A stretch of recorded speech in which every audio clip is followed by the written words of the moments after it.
అన్న ఇట్లా అంటారండి అన్న వాళ్ళకి మీరు అంటే ఇట్లా అన్నారు యూతల్ దిక్రమ్మ వాళ్ళ కెమెరాలకు. మిత్రులారా, ఈరోజు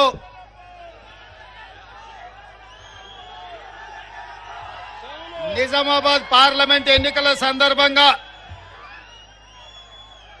పెద్దలు జీవన్ రెడ్డి గారిని మీరందరూ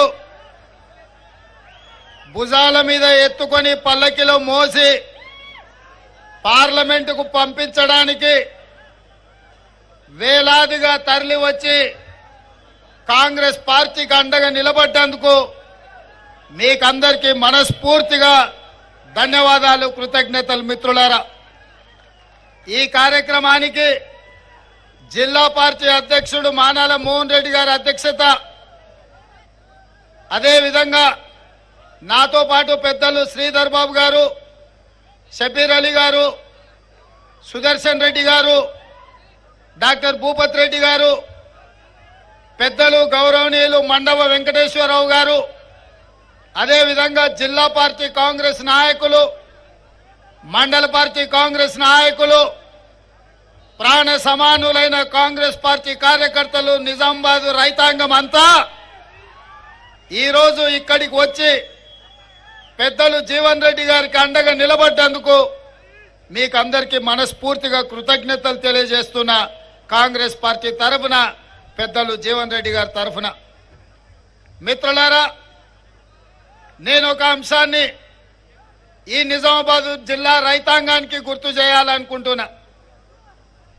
2021 జనవరి 30 తారీఖు నాడు పసుపు బోర్డు కోసం, రైతుల గిట్టుబాటు ధర కోసం ఆర్మూర్లో మీరు దీక్ష చేపడితే ఆ రోజు 12 గంటలకు రావలసిన నేను మార్గ మధ్యంలో వివిధ ప్రాంతాలు, గ్రామాల నుంచి వేలాదిగా విద్యార్థులు, రైతులు, నిరుద్యోగులు వచ్చి స్వాగతం పలుకుతుంటే సాయంత్రం 5 గంటలకు ఆర్మూరు గడ్డ మీద నేను కాలు పెట్టినా మీరందరూ ఆకలిని సైతం లెక్క చేయకుండా కడుపులో నకనకలాడుతున్నా ఆ రోజు నిలబడి వేలాది మంది ఆ దీక్షలో పాల్గొని రేవంత్ రెడ్డి గారి నాయకత్వంలో కాంగ్రెస్ పార్టీని గెలిపిస్తామని మీరు విశ్వాసం, నమ్మకం కలిగించినందుకు జూన్ 27, 2021 నాడు కాంగ్రెస్ పార్టీ అధ్యక్షురాలుగా శ్రీమతి సోనియా గాంధీ గారు నన్ను పిసిసి అధ్యక్షుడిగా నియమించిందన్న సంగతి నేను మీకు గుర్తు చేస్తున్నా. ఆనాడు పిసిసి నియామకంలో జనవరి 30, 2021 నాడు ఆర్మూర్లో జరిగిన దీక్ష మీరు అండగా నిలబడడంతో నిజామాబాద్ జిల్లా కాంగ్రెస్ పార్టీకి అండగా నిలబడుతుందన్న నమ్మకంతో ఆ రోజు పిసిసి అధ్యక్షుడిగా నన్ను నియమించడం జరిగింది. అందుకే నిజామాబాద్ అంటే నాకు ప్రత్యేకమైన అభిమానం. పాదయాత్రలో కూడా మీ దగ్గరకు వచ్చి మీ కష్ట సుఖాలు తెలుసుకొని ఈ ప్రాంతం యొక్క అభివృద్ధి కోసం ఆనాడు ఆలోచన చేసినాం. అందుకే వస్తానే మీ చక్కెర కర్మాగారం విషయంలో శ్రీధర్ బాబు గారిని, పెద్దలు జీవన్ రెడ్డి గారిని సమన్వయపరిచి రాష్ట్ర ప్రభుత్వం నుంచి ఒక ఉపసంఘం ఏర్పాటు చేసి మనం ఖచ్చితంగా బోధన్ షుగర్ ఫ్యాక్టరీ, నిజాం ఆనాడు ఏషియాలోనే పెద్ద షుగర్ ఫ్యాక్టరీని ఇక్కడ నిర్మించి ప్రపంచానికి ఆదర్శంగా నించున్నాడు. ఇవాళ కేసీఆర్ గారు వచ్చి తెరిచి ఉన్న చక్కెర కర్మాగారాన్ని మూత వేసిండు. దాన్ని తెరవాలనే ప్రభుత్వ నిర్ణయం తీసుకొని విధి విధానాల కోసం శ్రీధర్ బాబు గారు, పెద్దలు జీవన్ రెడ్డి గారు దాని మీద కార్యక్రమం చేపట్టిండ్రు. రైతులందరం కలవడం జరిగింది. ఎన్నికల కోడ్ ముగిసిన 2-3 నెలల లోపే, వీలైతే సెప్టెంబర్ 17 లోపల ఇక్కడిని చక్కెర కర్మాగారాలను తెరిపించే బాధ్యత మా మంత్రివర్గం తీసుకుంటుంది. ఈ ప్రాంత రైతులను ఆదుకునే బాధ్యత కాంగ్రెస్ ప్రభుత్వం తీసుకుంటుందని నేను ఈ సందర్భంగా తెలియజేస్తున్నా. మిత్రులారా, నేను మీకు కొన్ని అంశాలు గుర్తు చేయదలుచుకున్నా. 2004, 2009 మా అన్న మధు యాస్కిన్ మీరు ఎంపీగా గెలిపిస్తే పార్లమెంట్ లో కొట్లాడి సోనియమ్మను ఒప్పించి తెలంగాణ రాష్ట్రాన్ని తీసుకొచ్చిందంటే మీ నిజామాబాద్ ఎంపీగా మిత్రుడు మధు యాస్కి గారు సాధించిన విజయం అని చెప్పి ఈ రోజు నేను చెప్పదలుచుకున్నా. మరి 2014లో కల్వకుంట్ల కవిత గారిని మీరు గెలిపించారు. సరే కేసీఆర్ బిడ్డను నిజామాబాద్కు నిధులు వస్తాయనో 100 రోజుల్లో చక్కెర కర్మాగారం తెరుస్తుందనో మీరందరూ కూడా కవిత గారికి అండగా నిలబడ్డారు. మరి కవిత గారు 5 ఏళ్లైనా చక్కెర కర్మాగారం తెరిపించలే, పసుపుకు గిట్టుబాటు ధర ఇవ్వలే, ఎర్రజొన్న రైతుల గురించి చెప్పాల్సిన పని లేదు, మొక్కజొన్న సోయాబీన్ ఈ ప్రాంతంలో పండించే రైతులను పట్టించుకోలేదు. ఇక వాళ్ళ నాయన అయితే ఒక అడుగు ముందేసి ఎవడు ఊరేస్తే వాడు ఊరేసుకున్నట్టే అని చెప్పి చంద్రశేఖరరావు చెప్పిండు. అప్పుడు చైతన్యం కలిగిన ఈ ప్రాంత రైతాంగం ఒక నిర్ణయం తీసుకున్నారు, బిడ్డ మళ్ళీ అయితే రా నీకు లగ్గం చేయకపోతే చూస్తామని చెప్పి. అందుకే ఆయల్ల మీరందరూ ఈ ప్రాంత రైతులు దాదాపుగా 100 మంది 2019 ఎన్నికల్లో నామినేషన్లు వేసి అందులో 80 మంది ఎన్నికల క్షేత్రంలో నిలబడి 100 రోజుల్లో చక్కెర కర్మాగారం తెరుస్తా అని మాట ఇచ్చి మోసం చేసిన కల్వకుంట్ల కవితను, కల్వకుంట్ల చంద్రశేఖరరావును 100 మీటర్ల గోతి తీసి పాతి పెట్టి మళ్ళా మొక్క మొలవకుండా మొత్తం కాంక్రీట్ చేసి పెట్టారు. ఆ దెబ్బకు 2024లో కల్వకుంట్ల కవిత గారు ఎన్నికల్లో పోటీ చేయడానికే భయపడ్డారు. అంటే నిజామాబాద్ రైతాంగంతో పెట్టుకుంటే శాశ్వతంగా ఇక్కడి రైతులను మోసం చేస్తే శాశ్వతంగా రాజకీయంగా సమాధి చేస్తామని చెప్పి ఈ ప్రాంత రైతులు నిరూపించారు. మిమ్మల్ని నేను అభినందిస్తున్నా. సరే ఏనుగులను తినేటోడు పోయింది అనుకుంటే పీనుగలను తినేటోడు వచ్చింది. ఆమె 100 రోజుల్లో చక్కెర కర్మాగారం తెస్తా అన్నది. ఇక మా బండి గుండు ఉన్నారా మీ దగ్గర? ఇక బండిని గుండును నమ్మేటట్టు లేదని మీకు బాండ్ పేపర్ రాసిచ్చిండు, 5 రోజులల్లా మీకు పసుపు బోర్డు తెస్తా అని. మరి రాజ్నాథ్ సింగ్ గారు, రామ్ మాధవ్ గారు, భారతీయ జనతా పార్టీ నాయకులందరూ చెప్పిండ్రు పసుపు బోర్డు ఇస్తామని. మరి నరేంద్ర మోడీ గారు చివరికి మొన్న పసుపు బోర్డు ఇస్తామని జీవో ఇస్తే అక్కడ నిజామాబాద్ అనేది మర్చిపోయిండు. అందులో మీరు ఒక్కసారి ఆ జీవో చూడండి, అందులో ఏంది లేదు. ఎక్కడ పెడతాడో నాకు తెలియదు, హిమాలయ పర్వతాలలో పెడతాడో, శంకరగిరి మాన్యంలో పెడతాడో, లేకపోతే నిజామాబాద్ గడ్డ మీద పెడతాడో. ఇవాళ కాడికి వరకు అది రాలే. కానీ ఆయన మారు వేషంతో ఇక్కడ పెట్టిన స్పైసెస్ బోర్డును అదే పసుపు బోర్డు అని నమ్మించే ప్రయత్నం చేసిండు, బుకాయించే ప్రయత్నం చేసిండు. గిదే గది గదే గిది అని. నేను అడగదలుచుకున్న మిత్రుడు ధర్మపురి అరవిందును, గ్రామాలలో బట్టలు ఉత్కనికే రిన్ సబ్ అని ఉంటుంది. ఈ రిన్ సబ్ కు డూప్లికేట్ కింద సేమ్ అట్లనే ఉంటుంది రన్ సబ్ అని ఒకటి వచ్చింది. ఏమయ్యా మిత్రమా అరవిందు, పసుపు బోర్డుకు స్పైసెస్ బోర్డుకు తేడా తెలియనోళ్ళనే మా రైతులు. ఆకాశం ఇంకా ఇట్లా చూడకుంటేనే మబ్బులు ఎప్పుడైతాయో, మేఘాలు ఎప్పుడు కమ్ముకుంటాయో, వాన ఎప్పుడు కురుస్తుందో, పసుపు ఎప్పుడు వేయాలో, కందులు ఎప్పుడు పండించాలో, మిర్చి ఒడ్లు ఎక్కడ వేయాలో, ఏ భూములు వేయాలో తెలిసిన వాళ్ళు మా నిజామాబాద్ జిల్లా రైతులు. వెనకటికి ఎవడనంట తాతకే దగ్గు నేర్పిండట. ధర్మపురి గారు ఇవాళ మా నిజామాబాద్ రైతులకు బోర్డుల గురించి చెప్తున్నాడు. ఒకవేళ నిజామాబాద్ రైతుల గురించి తెలుసుకోవాలంటే అరవింద్, నువ్వు కాన్వెంట్ స్కూల్లో చదివినా నీకు పెద్ద తెలియదు, కానీ ధర్మపురి శ్రీనివాస్ గారిని అడుగుంది, చెప్తారు ఈ ప్రాంత రైతులు ఎంత చైతన్యవంతులు.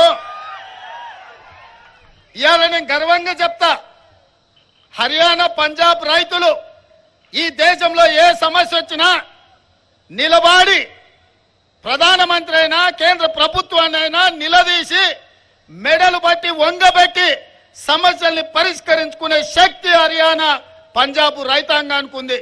నరేంద్ర మోడీ రైతు వ్యతిరేక నల్ల చట్టాలు తెస్తే 16 నెలలు ఢిల్లీ సరిహద్దుల్లో లక్షలాది మంది రైతులు మోహరించి నరేంద్ర మోడీని ఓడించి రైతు వ్యతిరేక నల్ల చట్టాలను రద్దు చేసి రైతుల క్షమాపణ చెప్పించిన శక్తి హర్యానా పంజాబ్ రైతులకు ఉంది.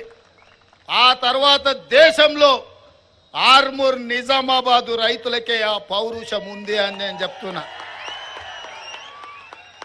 ఈ దేశంలో పంజాబ్ హర్యానా రైతులతో సమానంగా ఆత్మగౌరవంతో బతికే రైతాంగం ఎవరైతే ఉన్నారంటే అది నిజామాబాద్ ఆర్మూర్ ప్రాంతంలో. ఈ ప్రాంతంలో పసుపు వండించే ఎర్రజొన్నలు వండించే రైతులు ఏ ప్రభుత్వాన్నైనా మెడలు వంచి వాళ్ళ సమస్యల్ని పరిష్కరించుకునే శక్తి ఈ ప్రాంత రైతాంగానికి ఉంది. అందుకే మిత్రులారా, 100 రోజుల్లో చక్కెర కర్మాగారం తెస్తా అన్న వాళ్ళ కర్మ గాలింది, వాళ్ళని పొలిమేర్లు దాటే వరకు తరిమిండ్రు.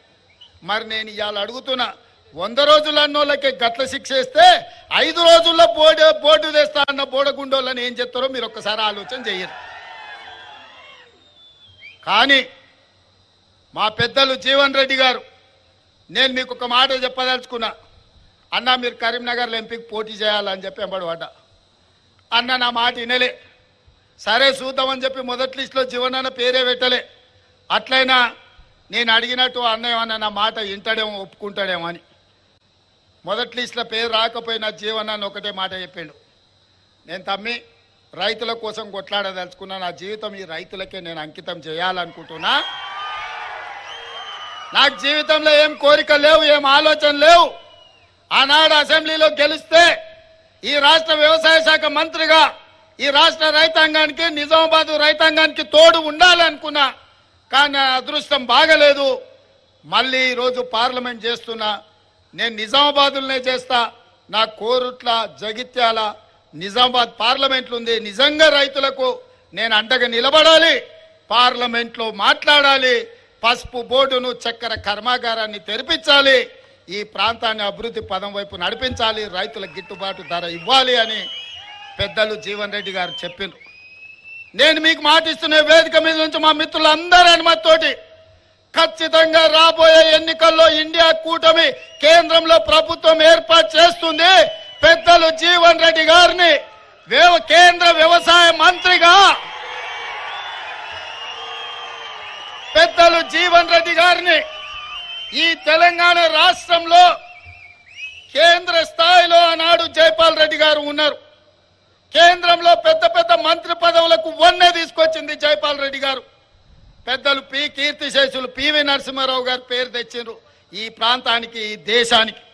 ఇవాళ స్థాయిలో గౌరవం ఉన్న వాళ్ళు, ప్రజలకే అంకితమైన వాళ్ళు, సమస్యల పట్ల అవగాహన ఉన్నవాళ్ళు, రైతాంగాన్ని ఆదుకునే మనసున్న నాయకుడి తెలంగాణ రాష్ట్రంలోనే లేడు. అది ఒక్క జీవనన్న మాత్రమే. అందుకే సోనియా గాంధీ గారిని, మల్లికార్జున ఖర్గే గారిని, రాహుల్ గాంధీ గారిని ఒప్పించి మెప్పించి నేను కేంద్ర వ్యవసాయ శాఖ మంత్రిగా జీవన్ రెడ్డి గారికి పదవిని తీసుకొచ్చే బాధ్యత నాది. మీ బిడ్డ మీకోసం కొట్లాడేటైనా ఎవరినో అడుగో, ఎవడో సంతకం పెట్టో ఏదో నిర్ణయం చేయాలని తిరగాల్సిన పని లేదు.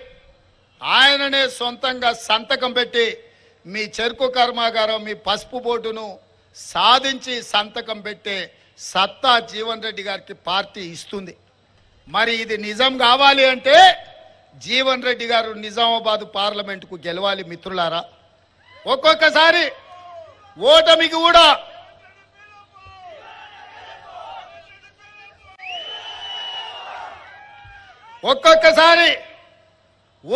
కూడా గెలుపులకు పునాదులేస్తాయి. నేనే ఉదాహరణ.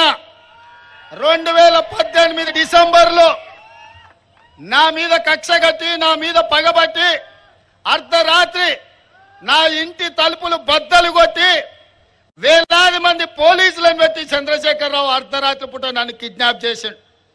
ఆ దెబ్బ కోర్టులో కేసేస్తే కలెక్టర్, అదేవిధంగా జిల్లా ఎస్పీ సస్పెండ్ అయ్యారు.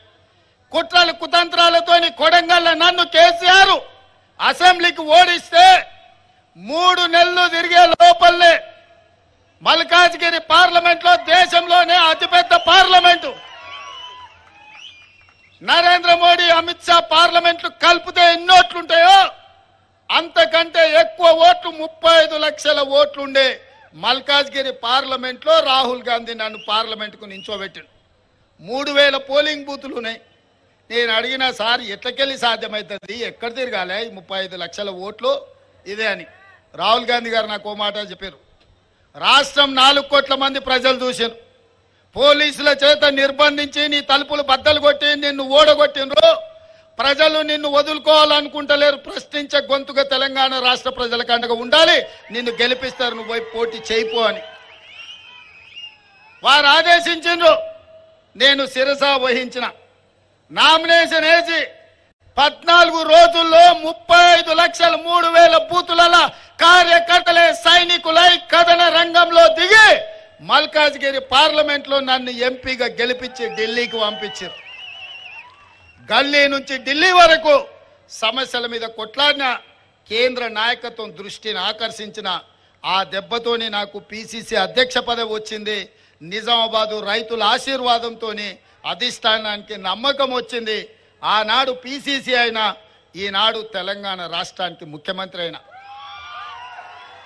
ఒకవేళ 2018 డిసెంబర్లో ఎమ్మెల్యేగా ఓడకపోయినుంటే, ఎమ్మెల్యే గెలిస్తే గీన్నే మడుగులో చంద్రశేఖరరావుతో కొట్లాడుకుంటూ ఈయనే ఉండిపోతుంటేనేమో. కానీ ఒక్కొక్కసారి అదృష్టం ఓటమిని కూడా గెలుపుకు పునాదులేస్తుంది. 2018 ఓటమి 2023 డిసెంబర్లో ముఖ్యమంత్రి కావడానికి ఉపయోగపడ్డది. మిత్రులారా, నేను ఎందుకు ఈ ఉదాహరణ చెప్తుంటా అంటే, మొన్న జరిగిన ఎన్నికల్లో జీవనాన్న ఎమ్మెల్యే ఓడిపోయింది దురదృష్టం కాదు, అదృష్టమే. ఈరోజు మీకు ఎంపీగా వచ్చి ఎంపీగా గెలిచి ఇండియా కూటమిలో వారు కేంద్ర మంత్రి కాబోతున్నారు. అందుకే ఈరోజు మీరందరూ గెలిపించండి. 14లో బీఆర్ఎస్ కోటేసిండ్రు, కవితమ్మ మిమ్మల్ని మోసం చేసింది. 19లో బీజేపీ కోటేసిండ్రు, ధర్మపురి అరవింద్ గారు మిమ్మల్ని మోసం చేసిండు. నేను ఇవాళ మిమ్మల్ని అడుగుతున్న మిత్రులారా, మోసం చేసిన వాళ్ళు కావాలన్నా, మోస పార్టీలు కావాలన్నా, 10 ఏళ్ల నుంచి ప్రభుత్వంలో ఉండి పసుపు పోటీ ఇవ్వలేదు, రైతుల గిట్టుబాటు ధర ఇవ్వలేదు, చక్కెర కర్మాగారం తెరవలేదు, ఈ ప్రాంత రైతాంగ ఆత్మ గౌరవాన్ని తాకట్టు పెట్టి మీరు వారణాసిలో మోడీకి వ్యతిరేకంగా నామినేషన్ లేకపోతే పోలీసులను పెట్టి నిజామాబాదు రైతాంగాన్ని కొట్టించిన మాట మీరు మర్చిపోయినరా? బీఆర్ఎస్ చూసారు, బీజేపీని చూసారు. ఒక్కసారి జీవనానికి అవకాశం ఇవ్వండి. పెద్ద మనిషి, రైతు బిడ్డ, రైతులకు నాయకుడు కాదు, ఆయనే రైతయా. వ్యవసాయం ఏం చేయాలో ఆయనకు తెలుసు. 40 ఏళ్ల నుంచి ఆయన మంత్రి ఉన్నా ఏది ఉన్నా రాత్రి అయితే ఊరికి పోతాడు, పొద్దున వ్యవసాయం చేసుకుంటాడు. ఆయన కంటే రైతుల గురించి తెలిసిన వాళ్ళు ఎవరన్నా ఉన్నారే నాయకులు? మేమంతా పాయింట్ షర్ట్ వేసుకునేటోళ్ళమే, అన్నలాగటోళ్ళు చెప్తే వినటోళ్ళమే. ధర్మపురి అరవింద్కు వ్యవసాయం తెలుసా? అనే అడుగురి పోయి పల్లీలు ఏడుంటాయంటే చెట్టు పైన తెంచుకోవాలని చెప్తాడు. అవునా? అందుకోసమని అట్లాటోళ్ళని మనం ఎన్నుకొని ఓటేస్తే ఎట్లయితుందో చూసిరు. సరే, కవితమ్మ గురించి నేను చెప్పాల్సిన పని లేదు, ఇక బాజిరెడ్డి గోవర్ధన్ గురించి నేను అడగాల్సిన పని లేదు. ఆయన గిన ఓటేస్తారంటే ఆయన కొడుకులు అచ్చోసిన ఆంబోతులాగా మీ మీద పడతారు. గోవర్ధన్ గిన ఓటేస్తారా వాళ్ళ కొడుకులంతా మీ మీద పడతారు. మీరు ఇక మళ్ళీ నెల హఫ్తాలు కట్టాల్సిందే. పాల పైసలు, కూరగాయల పైసలు తీసుకొచ్చి వాళ్ళకి ఇచ్చిపోవాల్సి వస్తుంది, పట్టణానికి టౌన్కి వస్తాయి. అందుకే మిత్రులారా, ఇవాళ పదే గుడి గురించి మాట్లాడుతున్నారు. నేను ఒక్క మాట చెప్పదలుచుకున్నా ఈ వేదిక మీద నుంచి. ఈ దేశ ప్రధానమంత్రి నరేంద్ర మోడీ గారు నిన్న మాట్లాడుతూ కాంగ్రెస్ పార్టీ అధికారంలోకి వస్తే హిందువుల ఆస్తులు గుంజుకొని ముస్లింలకు పంచి పెడతారని అన్నారు. ఒక secular country, doctor Babasaheb Ambedkar రచించిన రాజ్యాంగం, ఆ రాజ్యాంగం మీద ప్రమాణం చేసిన ప్రధానమంత్రి 2 మతాల మధ్యలో చిచ్చు పెట్టే విధంగా మాట్లాడుతున్నాడంటే ఓటమి నరేంద్ర మోడీని వెంటాడుతుంది, వేటాడుతుంది. నరేంద్ర మోడీ భయపడి ఈ రోజు మతాల మధ్యలో చిచ్చు పెట్టాలనుకున్నాడు. అందుకే ఈ వేదిక మీద నుంచి इस मंच से मैं नरेंद्र मोदी जी से साफ एक बात मैं कहना चाहता हूं, जब कांग्रेस पार्टी सत्ता में था हम हिस्सा दिए, बराबर दलित को दिए, आदिवासी को दिए, ओबीसी को दिए, किसी का जायदाद खींच लेकर और किसी को नहीं दिए। हम इतना संविधान को बचाए, ऐसे संविधान किस देश को दिए हम लोग। अगर भाई का जायदाद दूसरे भाई को देना है तो भी कानून के हिसाब से देना पड़ता, मगर किसी का जायदाद खींच लेकर और किसी को देने का कानून अपना देश में नहीं है। 13 साल मुख्यमंत्री था मोदी जी, 10 साल प्रधानमंत्री था। इतना भी पता नहीं है कि इस देश का प्रधानमंत्री को हिंदुओं का जायदाद खींच लेकर मुसलमानों को देने के लिए ये प्रधानमंत्री ऐसे बात कह रहा है। इसको डर है, दिल में हार जाने का डर है, इसीलिए ऐसे ऐसे भाषण उन्होंने दे रहा है। इसीलिए हम संविधान दिए इस देश को। डॉक्टर बाबा साहेब अंबेडकर ये लिखा उसमें, अगर बाप का जायदाद बेटे को भी देना है तो विरासत देना, भाई का जायदाद छोटे भाई को बहन को भी देना है तो एक हिसाब किताब से वो बदली करना। ऐसे झूठे बातों से कितने दिन देश को धोखा देंगे मोदी जी? ये कोई तरीका नहीं है, आपको कोई शोभा देने वाले बात नहीं है। ऐसे बात मत कहो, ये देश के लिए సురక్ష नहीं। మిత్రులారా, హిందువుల ఆస్తులు ముస్లింలకు గుంజి పెడతారంటున్నారు.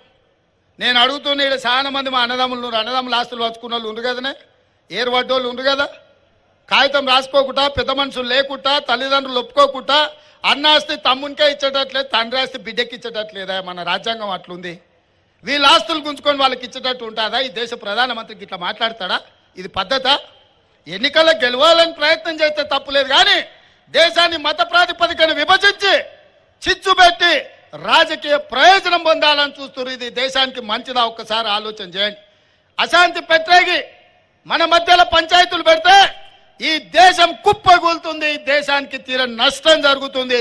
అందుకే భారతీయ జనతా పార్టీని ఓడించాలి, కాంగ్రెస్ పార్టీని గెలిపించాలి.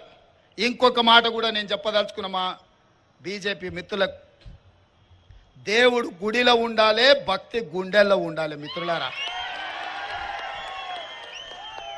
దేవుడు గుడిలో ఉండాలి, భక్తి గుండెల్లో ఉండాలి.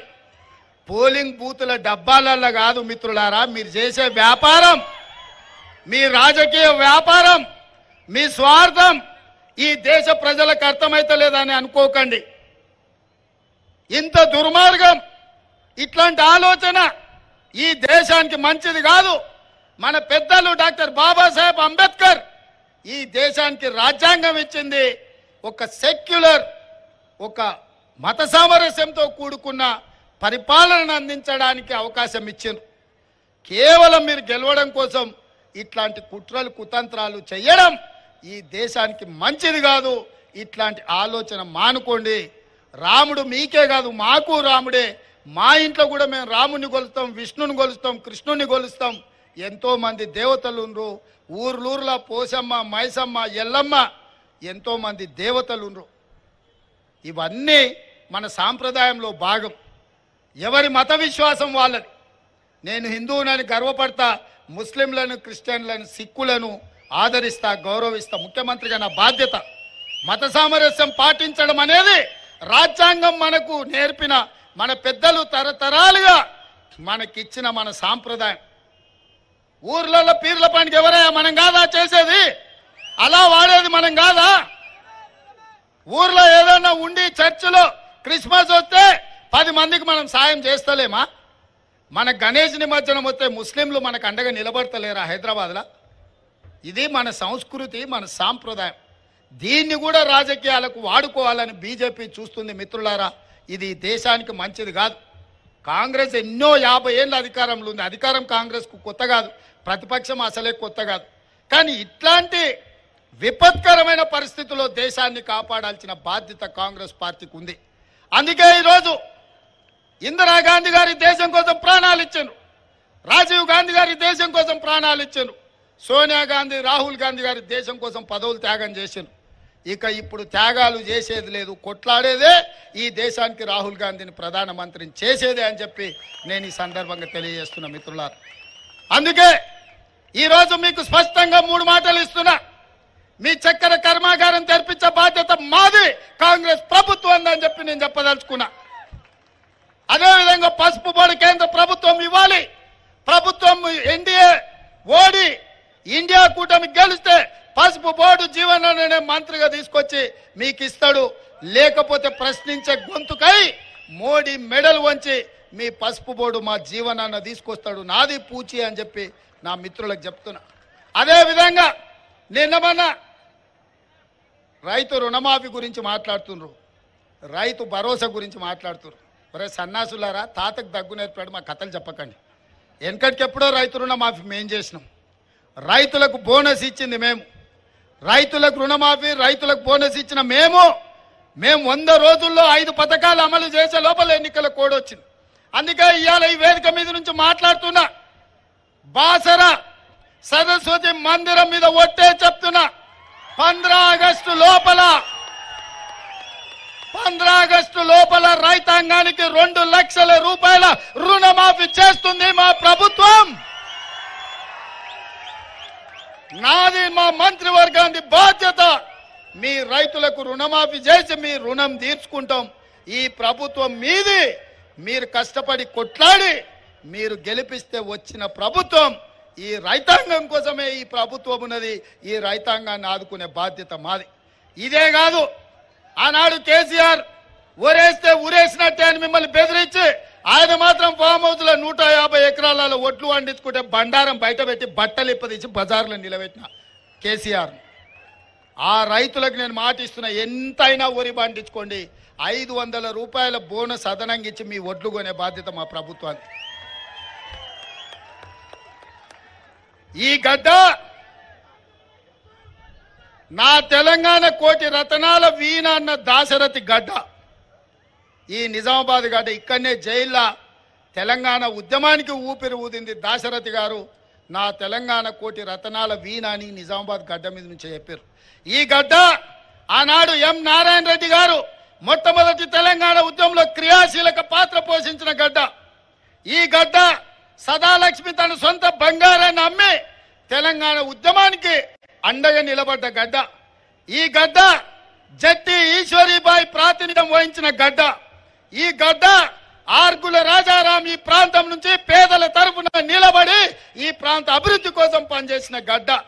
ఈ గడ్డ పెద్దలు మండవ వెంకటేశ్వరరావు తెలంగాణ రాష్ట్రంలోనే నిజాయితీ గల నాయకుని చూపించండి అంటే నిటారుగా నిలబడి చూపించే మండవ వెంకటేశ్వరరావు గారు ఈ ప్రాంతం నుంచి ప్రాతినిధ్యం వహించిన గడ్డ.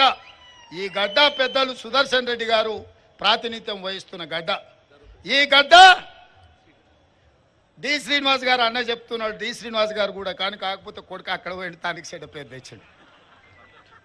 ఈ గడ్డ నిన్న మన భారతదేశానికి ప్రతిష్ట తెచ్చిన బాక్సర్ నిఖత్ జరీన్ మీ గడ్డ మీద పుట్టిన బిడ్డ. ఎన్నో కట్టుబాట్లను తెంచుకొని భారతదేశ ప్రతిష్ట పెంచి మనకు మెడల్స్ తీసుకొచ్చిన ఆడబిడ్డ నిఖత్ జరీన్ మీ నిజామాబాద్ గడ్డ. ఎవరెస్ట్ శిఖరం ఎక్కిన మాలవత్ పూర్ణ మీ బిడ్డ మీ నిజామాబాద్ గడ్డ అని చెప్పి నేను ఈ సందర్భంగా తెలియజెప్పదలుచుకున్నాను. మరి ఇంతమంది గొప్ప వాళ్ళు ఉన్న ఈ గడ్డ మీద ఈ బిడ్డల్ని నేను ఒకటే మాట్లాడుతున్నా, ఒక మాట ఇవ్వమని మిమ్మల్ని అడుగుతున్నా. జీవనాన్ని మీరు పార్లమెంటుకు పంపించుర్రి.